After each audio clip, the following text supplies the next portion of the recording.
All right, Mr. Mathew Dicks. Hello. Thank you for agreeing to share your wisdom and with brave voices. I'm happy to be here. And so what we're looking for today is specifically for those who are interested in sharing their lived experience, help with how to bring that together to share in a way that's beneficial for them, number one, and most useful for, the challenge is how to have a difficult, uncomfortable subject be something that others can lean into, be interested in, not want to turn around or run away from. Yeah. And yeah, I want you to say a little bit, obviously, about yourself, but especially your Voices of Hope projects, because that's where I see the parallel with Brave Voices. We are documenting those who were harmed sexually as children to break the cycle of silence that perpetuates childhood sexual abuse. Yeah. So, well, Voices of Hope is an organization we've been working with for several years now, I guess. It's children and now grandchildren of Holocaust survivors. And so the goal is to bring those stories of the Holocaust, their parents and grandparents' experiences during the Holocaust, bring them to audiences so that we can share them, record them, and then use them later on in places like schools and, public forums. And so, it's a tricky business, but over time we've sort of learned the best ways of getting these things done. So what we do is we teach those storytellers, those children and grandchildren, we teach them how to tell their own story. And then within the confines of their story, they're embedding a portion of that story from the Holocaust as well. And that allows the story to be more deeply personal so that the person is actually speaking of themselves and not sort of historically. And it allows us to bring a little bit of humanity and sometimes humor and sometimes some lightness to a story that is otherwise going to be really hard to hear. So we managed to get all of that into one story. And I think that's kind of critical. I think it has to be entertaining.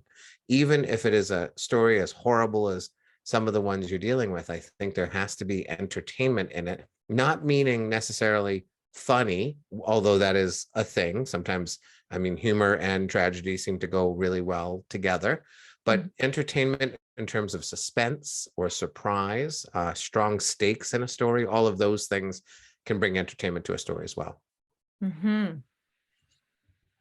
Awesome. And it's such a similar project. This is just from the horse's mouth rather than through a second or third person generation. Yeah, it's a little easier, honestly. We just did a show for an organization called Dignity Grows. And that is an organization that provides feminine hygiene products to girls and women in need. And we had stories all about periods. And again, that was right from the horse's mouth. Now, that tends to lend itself to more humor already. There's just as serious as some of those stories were, it's just a little easier, I think, to be funny about a period. But because we didn't have to sort of embed history into those stories, they were certainly a lot easier to tell. I think that the struggle that your folks will have in telling the stories is you really need to make sure that the person who has experienced that trauma has processed it in such a way that they can tell the story without making the audience feel like they are a therapist. The phrase we use in all of performing really is we take care of our audience, which is to say they have to be taken care of almost before the performer has to be taken care of, because they are sort of offering themselves up to us, and we have to make sure that we are cognizant of what they need from us. And what they need in these types of stories is they need to feel like the person who's talking is solid, that we don't have to worry about this person in terms of, will they get through this story? Will this moment become uncomfortable for us? Will this person require something of us? Because that's not really why an audience comes to hear a story. We're not there to offer anything other than our attention and perhaps some, as my wife would say, good vibes and love. But they really are receptacles for stories, so they have to be taken well care of. Yeah, I really appreciate that. And the difference between you and performing live in front of an audience and Brave Voices is that someone would have to go to Archive StoryCorps, the Brave Voices community page, and choose to listen to it. But who knows, maybe someday some of these will make it to the to stage. And on Archive StoryCorps, I don't know if you know this, but they have 3 different books made from the best of the love stories that Oh, people have shared throughout the time that StoryCorps has been up and running.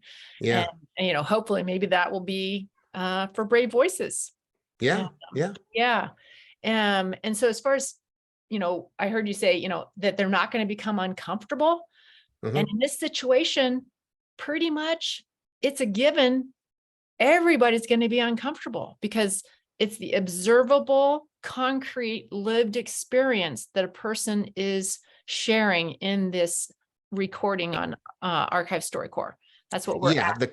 the content is inherently uncomfortable, but what we want to make sure is that the source, the person telling us the story, just is a person who's prepared to tell it. Another phrase in storytelling is we tell stories from our scars, not our wounds, Yeah. right? So we have to make sure that there's a perfect place for someone who is still struggling, and that is a therapist's office. That is, the comfort of a friend or a family member.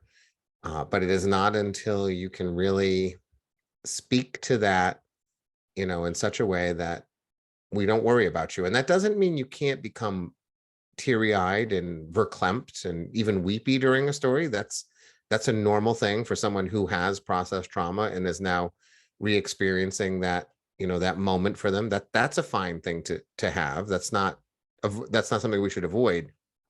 But you just know the difference. And I've seen it many, many Yeah. times. I know the difference between someone who they're okay.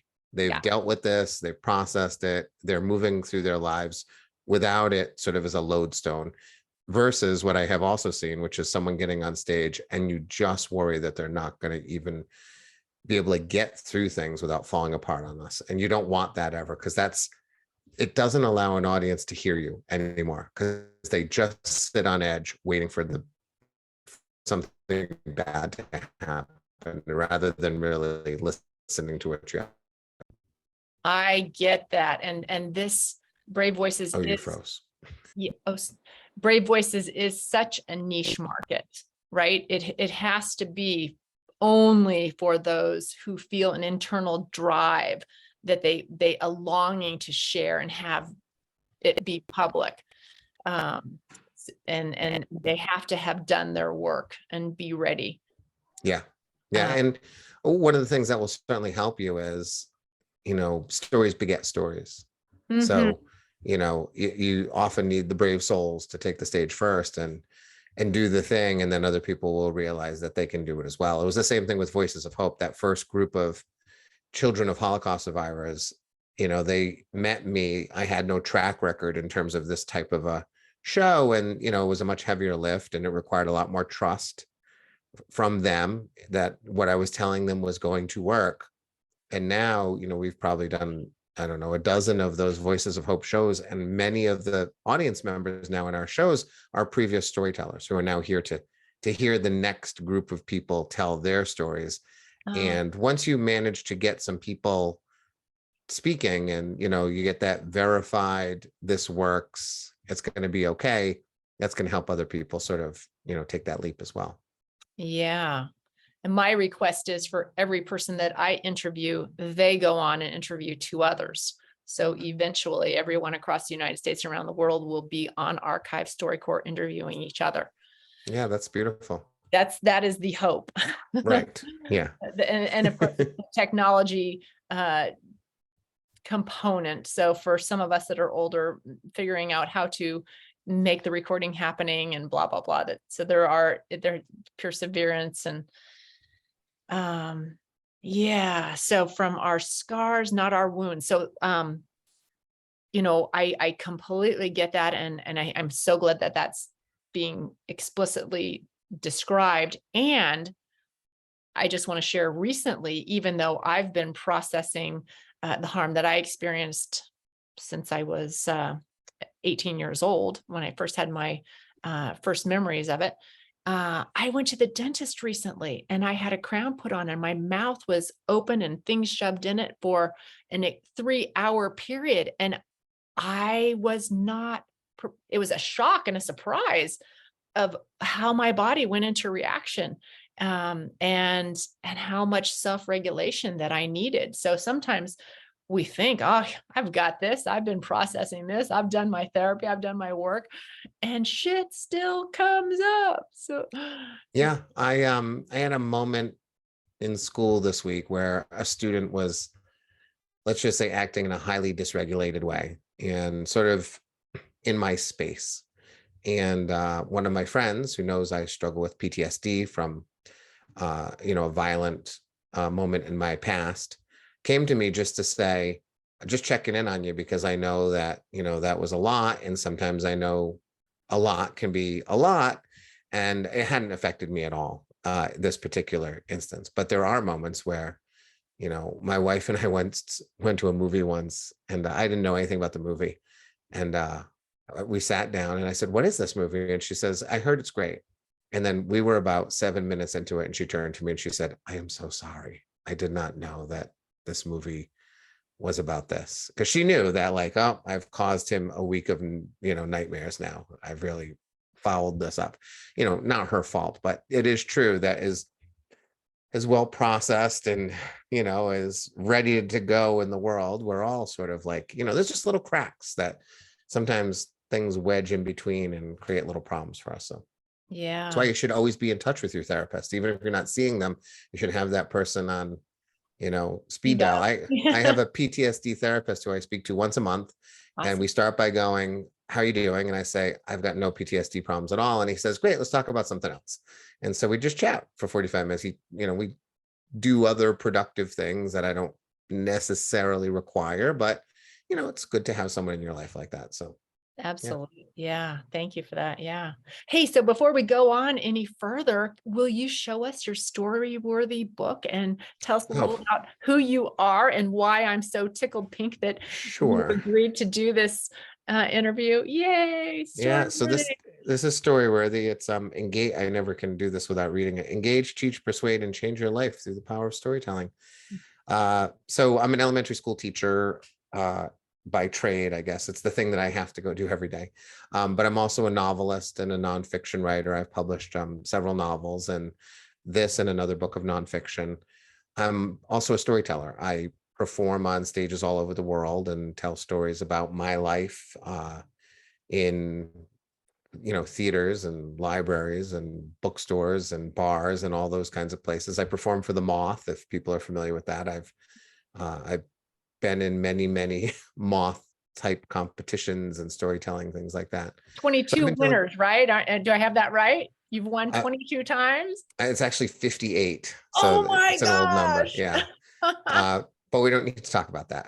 But I do that. And now it's sort of transformed into this odd life I have where I work with everyone from Fortune 100 companies to attorneys to, photographers and public speakers, Santa Clauses I work with. They realize that if they can tell a good story while the kid's sitting on their lap in the mall, that kid's going to hop off the lap quicker and they can get more kids through the line. Storytelling infuses just about everything. I can't tell you how often, it's just about weekly, that some client calls me doing a profession that I've never worked with before, but immediately I understand how it will apply to what they do. So I Mm, do quite a bit of coaching and consulting and storytelling now too. And that unfortunately bleeds into things like marketing and advertising, which are not as entertaining, but there's a lot of work in that realm and I'm happy to do it. mm. Thank you. And then going back to the voices of hope, can you kind of tell me what the people who participate in this, what benefits are they gaining and what benefits are those who are listening gaining? So the storytellers themselves, they gain a couple really critical things, I think. One is it's oftentimes people are not curious about themselves. I always say that storytellers are self-centered in a really positive way, meaning that we afford ourselves time to think about ourselves. And I think most people in this world spend most of their time thinking about their children, their parents, their neighbors, their colleagues, their clients, their, all these people in their life. And so rarely, I mean, almost never, I think, do human beings actually sit down and say, let me just think about me. But as a storyteller, myself and people who do this sort of for a living, I can tell you we do it all the time. And it's so positive in the results. And so with the Voices of Hope people, what I invite them to do is think about your life and think about how it's changed or been influenced by the fact that your parent experienced the Holocaust, or even your grandparent experienced the Holocaust. And it's so wonderful to see the insight that they suddenly glean, like the things they do that they don't realize they do, and they do it because their parent was lost in the woods for 2 years, starving during the Holocaust. So suddenly food is a different thing in their family and they think about it differently, or, one of my favorite moments is one of our storytellers, a Jewish woman, had never seen Schindler's List. And she felt like a bad Jewish person for never seeing that film, but she was so afraid to watch it because she didn't want to have to visually experience what she had been told about so often from her father. And she sort of was just plagued with this guilt, and she had never really connected the two. She had been dodging Schindler's List all her life, but it wasn't until I asked her to think about the whys of the things we do that it occurred to her, oh, I'm afraid to see my father in Schindler's List. Not my father, but my father. And she hadn't thought of that until we began this process. So there's some really important fundamental understanding that I think they gain. The other thing they get to do, which is a joy for them always, is if your parent was a survivor of the Holocaust, you feel sort of obligated to carry that story forth. And I understand that obligation. But the tricky thing for them is they feel obligated to tell the whole story, because how can I not tell my parents' entire Holocaust story? I just feel like that's what I'm supposed to do. But when they come to me, I say, no, let's not do that, because that's a burden that you don't need to always carry. Like a Holocaust story, the survival of that terrible time often contains many moments that are worth talking about, and they don't need to be talked about all at once. And so, there's a guy named George, and I'll never forget when he said to me, so I can just talk about my father's escape from the train with his wife and not about the year after the escape from the train. And I said, George, if we can get a great train escape in the middle of your story, and that's what you want, and it's a beautiful story because he opens the story in an operating room. They're going to stop his father's heart to do some surgery. And those hearts almost always restart, but don't always, right? And so he's literally standing there watching his father's heart stop. And as it stops, he thinks about how close this moment came so long ago when he was on a train to a concentration camp. And because he was a clever man who understood like mechanics, he found a way to open a window on a train and climb through that window and pull his future wife through the window and leap from the train and make it to the trees. Like, it's a fantastic story. And for George, the joy that George had was, I get to tell just that. And boy, that will be a lot more fun than having to slog through it all. So even with your stories that you're dealing with, one of the things I would invite people to do is, if you are the victim of some type of abuse for a long time, you don't need to tell the whole story of the entire case history of your abuse. I'm not saying find the great train escape, because that probably doesn't exist in your story, but you might have the moment in your life where you overcame your abuser, or you managed to defy your abuser that one time, or you managed to, find some solace in a moment that was otherwise awful. Or you just don't have to tell the whole thing. Like, find a moment, because a moment is probably even more important to share, because frankly, most people, I don't think, want to hear the case history of your 9 years of sexual abuse. Yeah. But they'd be much more willing to hear about the first moment it happened, or the last moment it happened, or things like that. Yeah, those are all great. So I'm hearing that some of the benefits are, it sounds like self-care, taking the time to write and reflect about is a form of self-care and processing. And it also sounds like setting down the baton. And this is what I observe with the people that I interview. Some of them, elated afterwards. There's a high, there's a relief, a lightening that Yeah, happens. Yeah. right. And setting down the baton, like it's been told, and that's, we can move on now to something else, right?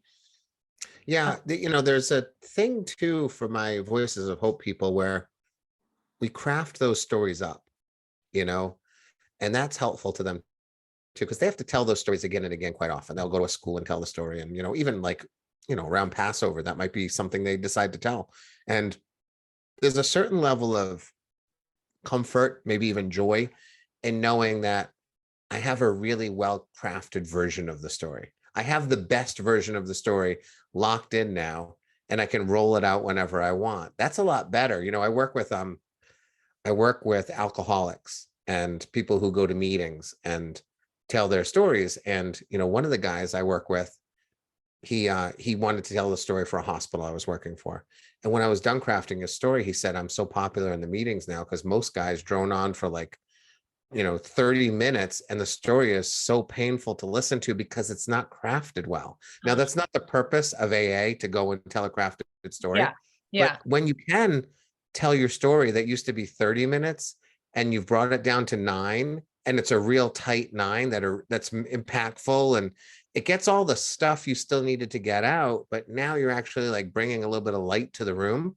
He said he's so much more popular in these AA meetings because when he shares, people are leaning in rather than leaning back. So I think there's something to be said about, I have a hard story to tell, but I know it's the best version of that story, and that'll make it feel better received as a result. I love that. The best version of a hard story. Yeah. Okay. And let's see. So we've got some benefits and what about the benefits for those who are in the audience, the people in the schools, the people that, Yeah. Hearing a story is always a wonderful thing. It's better than most of the things people choose to occupy their time. So I think that's a glorious thing. And I think what happens inevitably, it certainly happens for me, is that we're all sitting on stuff. Everyone's sitting on something, and it doesn't need to be content specific for your story to have meaning, right? So often, this happened right before the pandemic. I stood on a stage in New York City and I told a story about making a really stupid parenting decision. And I was very vulnerable in that moment, admitting bad father, bad decision, rotten person. Stepped off the stage, it was a good story. And a woman came up to me, and before she even introduced herself to me, and this happens all the time, she got real close to me and she said, "Every time I go into someone's house, even my own mother's house, I have to steal something." And then she pulled me in close and she said, "I've never told anyone that before." Now, she's a 40-year-old woman suffering from a mental illness, obviously. She's been living with it, sitting on it for 40 years. A man she's never met before stands on a stage and speaks vulnerably. And somehow she now feels, and this happens all the time, somehow she now feels that she can share something. And, I told her, "I'm glad you told me. There's actually better people to tell than me who might be able to get you some help. But sometimes telling one person is the first step."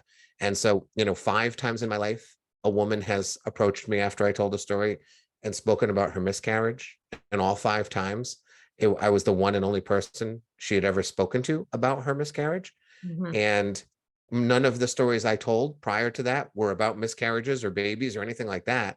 So I think what happens is when people choose to be vulnerable, it's unusual in this world. It's rare in this world to hear someone speak in a vulnerable way.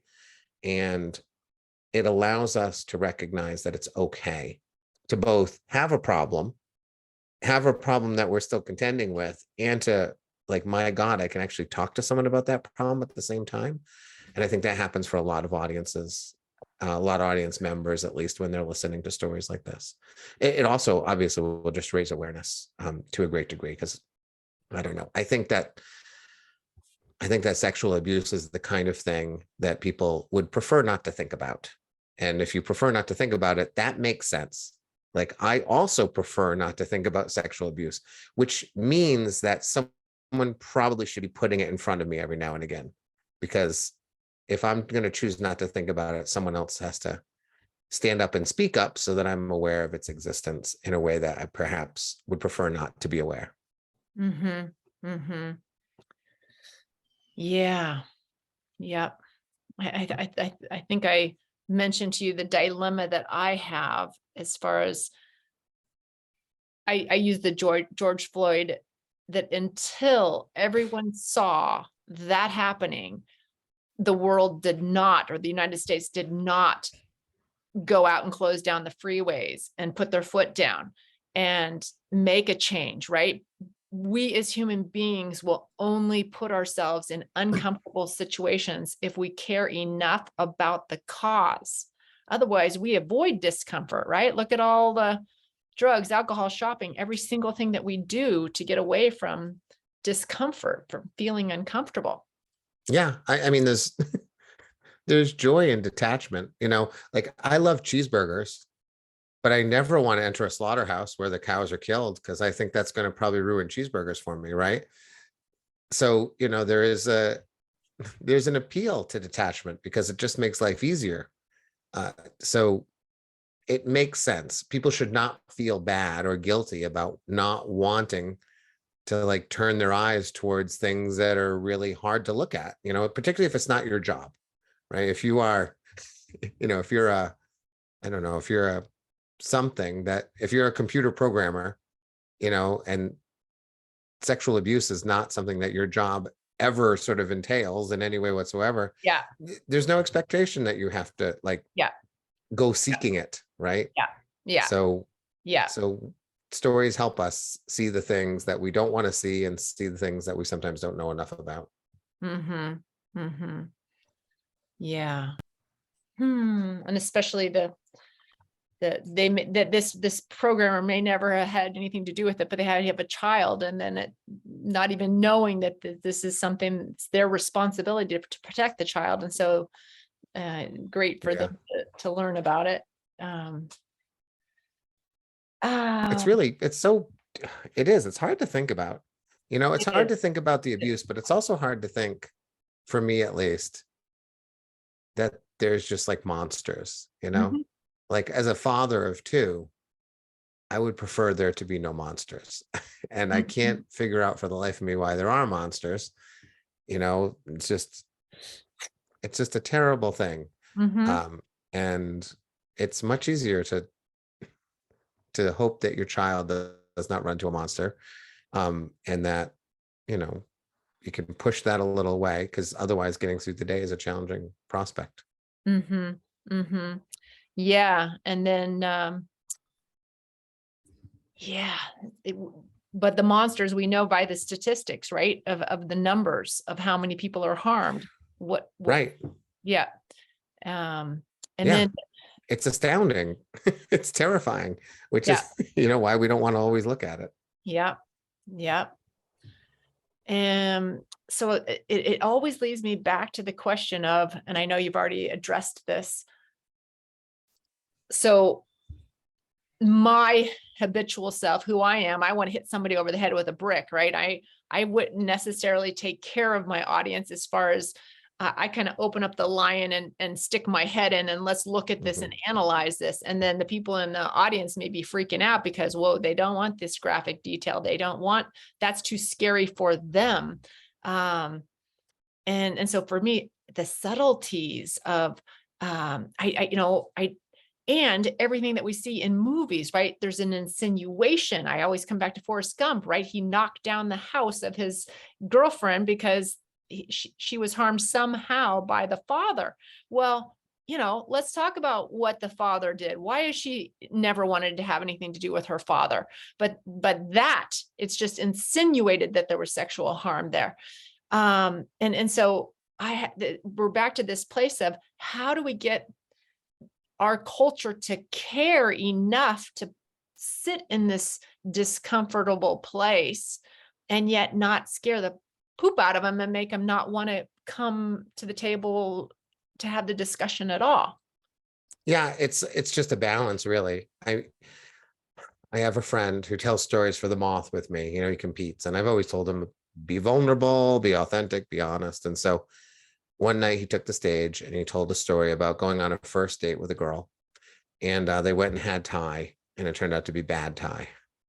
And so he went back to her apartment, and he was sitting on her white couch when bad things happened to this poor man on this girl's white couch before he could do anything about it. And when he told the story, we all hated him. Every person in the room hated him because he gave us texture and color and viscosity, like all of these things, which were all true, right?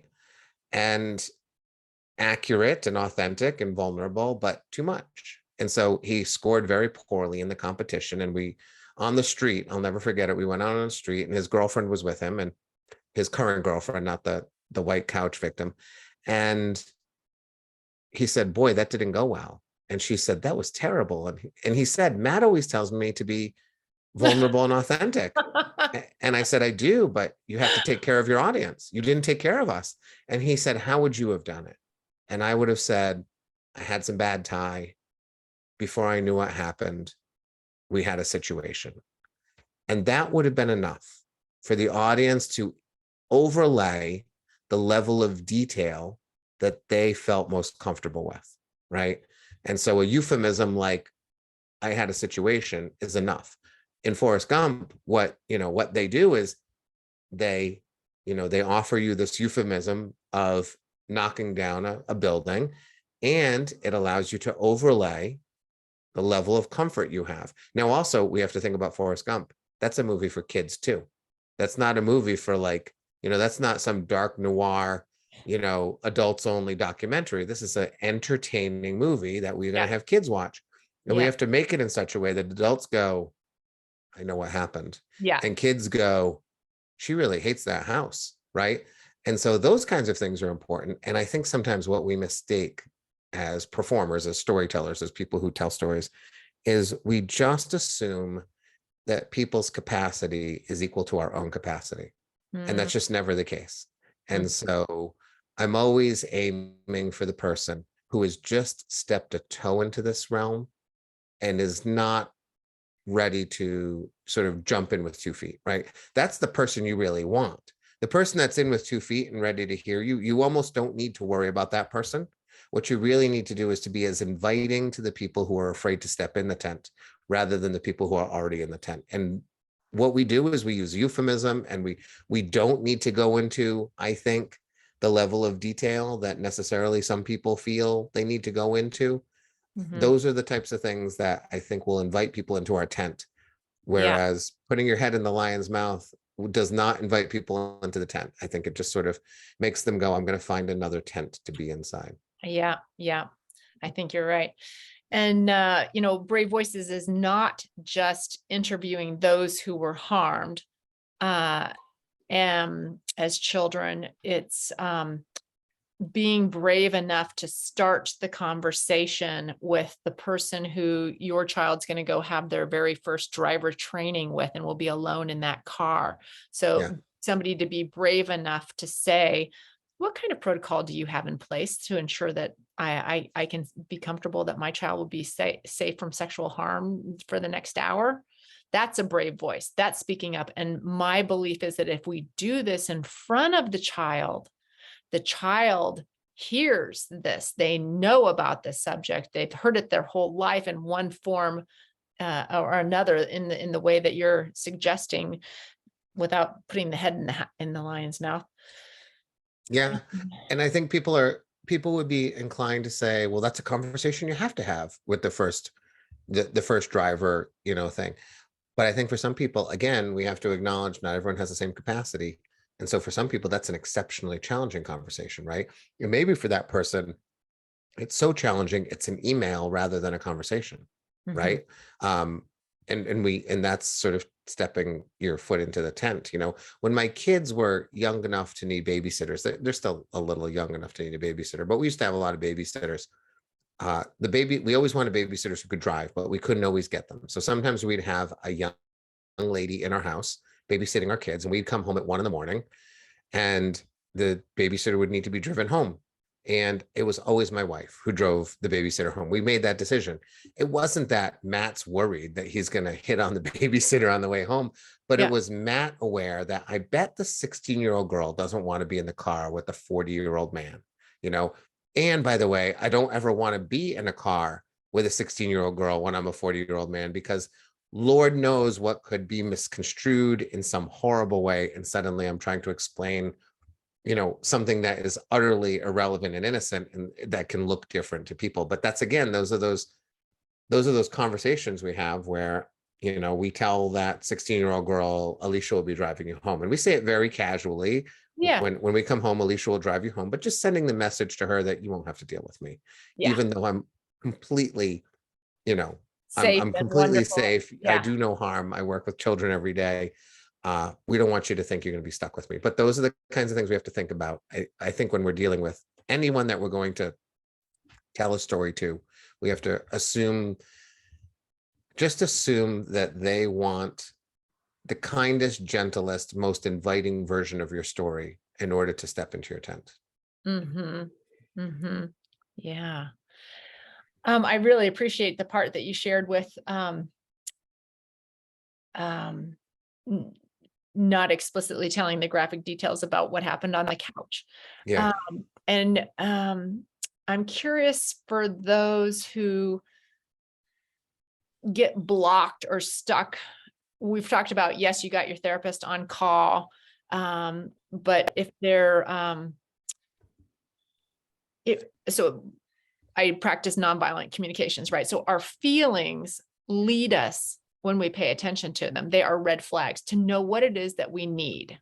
Is it safety? Is it security? Is it reassurance? What kind of, I'm wondering, when you're doing the voices of hope, do people get stuck in, I call it stuck in the muck of feelings and get writer's block or perform, how do you help acknowledge all of the feelings and have them move us in a productive way rather than stagnation? Well, I think two things. One is I'm always turning it back to what the audience wants, because what the storyteller wants and what the audience wants are always two different things. I want to Ah, tell you everything. The audience does not want you to tell you everything. I've never heard the end of a story and thought, I wish there were more details in that story. No one's ever thought that in their life, right? So every time you feel like you have to describe the color of the carpet in your childhood living room, I'm here to report nobody cares. Unless ah, the color of the carpet is relevant to the story, please don't give me any details I don't need, because I'm here to listen to what you said, what you did, and what you felt, not what color the house was. Eye color makes me crazy. I have heard 1,000 storytellers tell the color of someone's eyes, and yet the color of the person's eyes were never relevant to the story, which really meant they sucked away a little my bandwidth while I kept track of the fact that that girl had green eyes. And through the whole story, I'm trying to keep track of the fact she has green eyes, because I assume if you say it, there's a meaning behind it. And then when there isn't a meaning behind it at the end, I'm just annoyed that I had to keep track of a meaningless bit of data. It's not meaningless to the storyteller. They want to say that girl had green eyes because they want to memorialize their moment. But we're not memorializing moments, we're telling stories, which means what does the audience want from us? Not what do we want from the story is very different than what our audience wants. The other thing you can do is before you move on, I go just want ahead. to say, for us, the audience, when I hear that, it is, because everything in StoryCorps goes into the Library of Congress in the folklike section. So it's documented for posterity. And what our audience, what I believe we want to pick out what happened, how could it have been prevented, learn about the different health challenges that a person lived throughout their life because of the harm that they endured. How did they move through into from survival to thriving? So focusing on that. Yeah, right. Yeah. One of the things I would be thinking about is there's so many StoryCorps stories. I want mine to be heard. And if I want mine to be heard, I have to be aware of what audiences, whether that audience is a person with a headphones on, or people gathering around a computer, or someone listening to it in the classroom, whatever it is. I just have to be mindful to the fact that my story is always in competition with other people's stories. And if we want to be heard, we have to think about what people want to hear, not what we feel we need to say. People who say what they feel they need to say are oftentimes unlistenable. because they are really, it's a self-indulgent version of storytelling that is best left to your best friend, your therapist, your mom, those kinds of people, and not to someone who doesn't know you, who's here to hear a story. So that I would be thinking about that all the time. I can't tell you how many jokes I leave out of stories because I know I don't need to be funny here. And the audience doesn't want me to be funny. They want me to get to the next thing, even though the greatest thing I can ever do is make people laugh because it makes me feel good. But me feeling good is not relevant to telling a good story. So always what the audience wants. The other thing I'd suggest for sure. Let me just say one more is- thing, because I just don't go want ahead. anybody to hear this and think, oh my God, I'm not a professional writer or storyteller, so I'm not going to. For Brave Voices, done is better than perfect. And so this is about breaking the cycle of silence. For those who have held everything in and never shared their story, we don't care if it's crap and nobody ever wants to listen to it. As long as they're verbalizing it and getting out of them, that's good enough and wonderful too. Yes. Well, there's this phrase, don't let perfect be the enemy of good. And I hate that phrase. I object to it in my new book. I say, don't let perfect be the enemy of progress, meaning it's better to make something that's not so good than it is to make nothing at all. And so we're going to make a lot of bad things. It doesn't mean that when you record your StoryCorps story the first time, it doesn't mean you can't come back and do it again. That's as a slightly more crafty version too. So absolutely, nothing. Walt Whitman republished Leaves of Grass dozens of times, constantly revising his poetry. So you can do the same thing. Yes. But the other thing I would say to avoid sort of that getting stuck in the muck is structure before text. So you have to have the structure of your story before you actually start filling in the words. So you should know where the ending of your story is. You should know what the beginning of your story is. You should know, like, first I'm going to talk about this, then I'm going to go and talk about this, then I'm going to talk about this. I call them scenes, which is essentially moments in a physical location, right? And as each physical location changes, just in a movie, that's a new scene. And if you create the structure first, which is what I do for storytellers, I say, all right, we're going to start in the car and you're going to be talking about your mom, and we know all the stuff you're going to say to your mom. And then you guys are going to get out of the car and you're going to be in a grocery store, right? And now you're in the grocery store, and in there, you're going to have your little fight about the potatoes. And then you're going to be home cooking. When we have that structure, now we know, oh, I can work on this moment in the car, and I can work on this moment in the store, and this moment in the kitchen. We don't get stuck anymore because we know exactly where we're going. We create a roadmap for the story before we begin the journey. And that way we don't get lost. We don't take side roads, and we don't get stuck in the weeds. We don't go, oh, by the way, I don't know if this is important or not. If it's not on your roadmap, it's not important, right? So like, know where you're going, know what the end of your story is, know what you're aiming at, and that'll often help you decide what is important and what is not important. So I would never let someone sort of start a story by just writing the first sentence of what they think the story is and proceeding. I think that's sort of like a recipe for disaster. I think that's when you end up with, well, it's not a recipe for disaster. You end up with a very, very shitty first draft, which is great. Like Natalie Goldberg, right? The shitty first draft. But if you have a little structure, it's going to be a little less shitty, and you're going to not have to kill your darlings. Killing your darlings, saying to someone who is a sexual abuse survivor, sorry, I don't think you should talk about that because it doesn't serve the story. That's a hard conversation. The same thing as me saying to the child of a Holocaust survivor, I don't think you should talk about that year of your mother, right? So avoiding that conversation altogether by establishing structure first, then we know we're not going to have to really cut those things that are hard to cut. So I think that's a good way to start too. Yeah, and that's great. And it gives me some reassurance about the interview questions that I have on the Brave Voice Archive StoryCorps page. So they can either choose from those selected, which guides us down through the things that I am curious and interested about. As a massage therapist of 34 years, I am very interested in how the harm is landed in people's bodies. And I'm very interested about, how did you find forgiveness to care for your father at the end of his life? How did you get there, and how did you have the courage to go and tell somebody what happened? So, but people do not have to use my interview questions. They can write their own.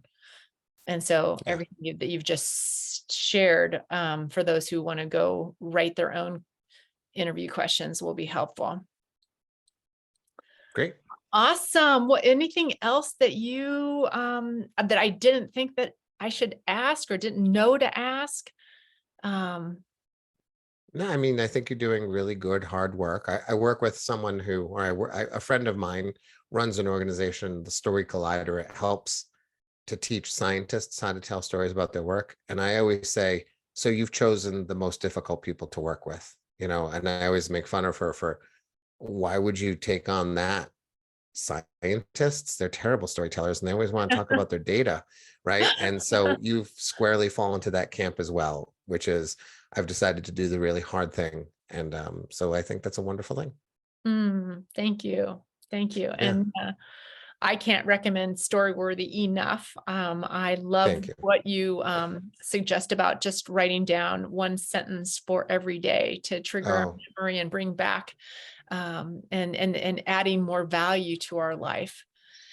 yeah, And it's homework for life. It's the most important thing I teach people. And it's in the book. There's a TED talk on it. If you just Google the phrase homework for life, you can watch my TED talk and that'll teach you exactly how to do it. And it's the most transformational thing that's ever happened to me and to truly thousands of people all over the world who are currently doing it. So, mhm. it's not me. I'm not a unicorn. It is a verifiable, effective way of capturing your life. Yeah, yeah, I've found great value in it. It's right up there with my gratitude practice. So Yep. yeah. Great. Thank you so much, It's been a Matthew. pleasure. All Yeah, right. it was an honor to speak to you. Thanks so much. Thank you. I'm going to stop our recording.